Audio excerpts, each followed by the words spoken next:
So we've seen about 1,000 kids hit the transfer portal in the last 2 days, and there'll be more today. So what I want to do is I just want to go over a few names. The quarterback names is really what I want to go through. I love this one. There's a few other names, though, I want to hear from you on where they should go. Start local. Eric All. Is he just Iowa? Yeah, it sounds like it. It sounds like it's to be reunited with Cade Cunningham. Cade McNamara. I do it all the time. Yeah. Look, and again, don't ask me what the hell's going on with him and his dad and what's going on behind the scenes. I don't know, and I'm not into it. If the dad wants to come out and spill the beans. Yeah, the innuendo tap dancing around. Don't ask questions you don't want to know the answers to. Yeah, I'm not into it. I don't remember us asking the question. Eric All's a really good player. And hey, David, we never asked the question. He's like, don't ask questions you don't want to know the answer. No, he was a really good player, and Iowa does a really good job with tight ends, and Laporte is graduating, so I would assume, if healthy, I mean, back surgery's no joke, that's a really good spot for Eric All. Yeah, and I mean, he can play. I mean, if it wasn't for the catch against Penn State, you guys don't make the playoffs last year. You're exactly right about that. Another name I want to touch on real quick before we get to the quarterbacks. Only reason why I'm doing this one, because I've heard him rumored to Michigan State. Tumisi Adelaide, Texas A&M defensive lineman. I'll leave that to Rico. I don't even know who the hell that is. Defensive lineman. He was one of the guys that took like all that NIL money to go to Texas A&M, and then as of now, 16 people have left Texas A&M to hit the portal.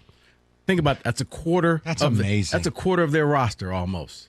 16? But yes, Tumisi is headed to MSU for an official visit this weekend. He works out with Coach Brandon Jordan beforehand, so there's a connection there.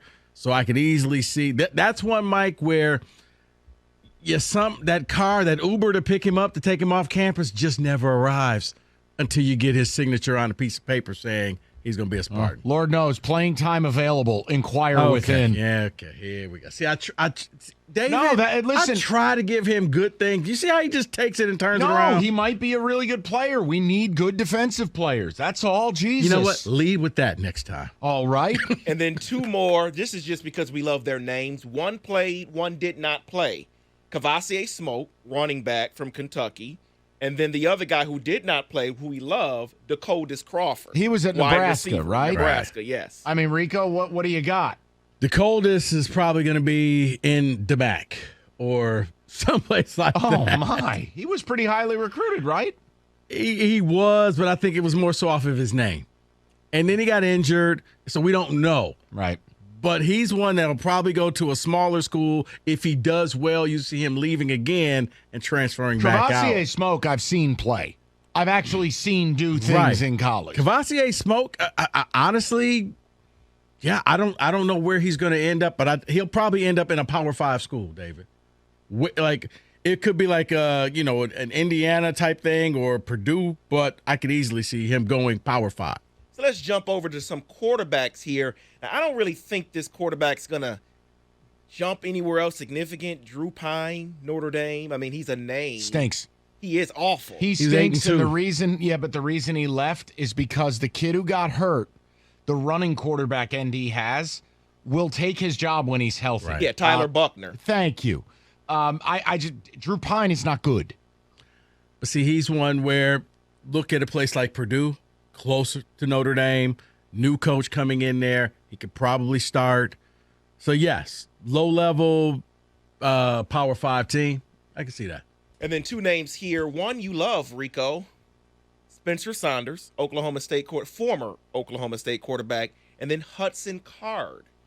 Oh, see, okay. Spencer said, I'd have him up in East Lansing. I'd let you know what, battle it out because he's got that it factor, David. Now, as Mike and I talked about, the thing is he can't turn it off.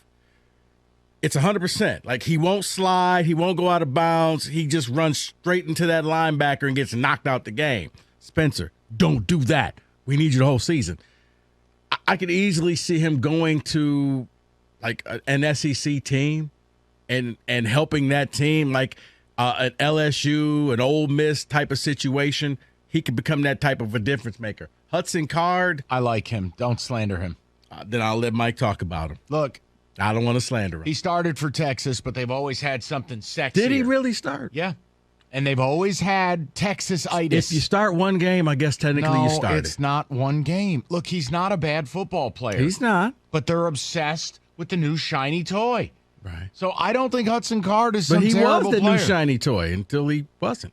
But the minute Quinn Ewers gets on campus. No, but it was even last year. Yeah. The kid who went to Nebraska. What's his name? Casey Thompson. Like, he's always had someone to battle. I don't think he's terrible. I'm not telling you he should come anywhere up here, but I'm saying if you're a school. Power 5? Yeah. On the lower end, yes. That's all. I mean, Rico's talking about him like he's DJ Uyunglele. Well, let's talk about him. Let's jump right to him. Europe. The Ohio State. No, I'm kidding. Whoa. You know what, David? When it comes to DJ, I don't know if he needs a change of scenery or if he's just not good. It's high risk, high reward. If I were him, it's going to sound insulting, but maybe you go group of 5. Or, or someplace like, Cincinnati's now joining the Big 12. Big 12, yeah. You go someplace, a high-profile group of 5 team where you're going to be seeing a Coastal Carolina. Maybe he goes to Army and they score touchdowns. Okay, then. Let's a couple more QB names. Wow. The first name here, he's now going to his third school. Keaton Slovis. Yeah, he's not good. What? There's the secret. Now, look, at Pitt, they didn't protect him. He got hit a ton. But it's a red flag to me to be at a third school.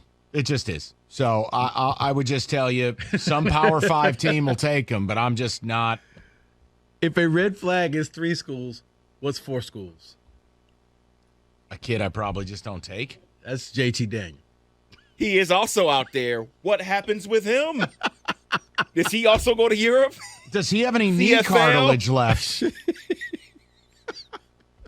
I'm not sure about that. I have no idea. He's like 30. His knees are shot. He's still 3 playing. kids. Yeah. Yeah, he's like a BYU player. He'll fit right in out there. Father of 3, sophomore. Just finished a mission in Australia for 7 years. And then let's close it out with this name here because he played 5 seasons at NC State, threw over 6,800 yards, 62 touchdowns, coming off an injury, though. Devin Leary. I like this kid a lot. I do. You know what he is? He's a gamer.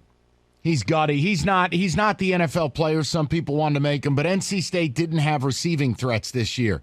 They had Thayer Thomas, the slot player, but they didn't have much else. And by the end of the year, Leary had just gotten ground to a pulp. I actually like him. Like if you're you know where I could see Devin Leary? Kansas State, a place like that, like a solid Power 5 program, dual threat. He spins it. I like him. And the kid is all heart and all toughness. I do like him. I'm thinking he probably goes to, I'm trying to think, Syracuse. See that? You know what? Great answer. That's a perfect type fit. I wouldn't mind him at State. It's believed he'll be healthy as early as March, so you probably won't see him in the spring. Right. But David, he got annihilated there. What about May? Has he entered the portal yet? I have not Drake seen May? officially. No. Drake May, North Carolina quarterback. If Drake May entered the portal, I'm telling you, he's worth $10 million. That is going to be, he's going to be the number 1 pick in the NFL when he's eligible. If he enters the portal, he'll only be in there for less than 30 minutes. Yeah. But he's worth $10 million. And David, if he goes into the portal, he'll come out saying, "Roll Tide." He goes into the portal, he's going to Alabama. But see, that's where if I'm a booster, this kid's going to be a first-round NFL player. I think he's going to be the number 1 overall pick in a couple of years. $10 million. But see, I don't think you can. I think Nick Saban is gearing up for that one last ride. And I'll take this kid with 2 years of eligibility. $10 million. No, right. And he's going to, Alabama guys, figure it out. This is my one last ride. He's going to lead my team. He's outstanding. 4,000 yards passing. He had over 600 yards rushing. He's reached his cap at North Carolina. This is the best that they were going to do is to get pounded by Clemson in the ACC championship. Currently, he said he is committed to returning to North Carolina next season. Yeah, and the coach is so upset because he's like, they've been recruiting him all season long. Like, he's so angry. Mac Brown? Yeah, Mac Brown is furious because he said, too many people are talking to my guy. your guy's good and your team's bad. That's life in the big city. And that is your college football blitz transfer portal edition.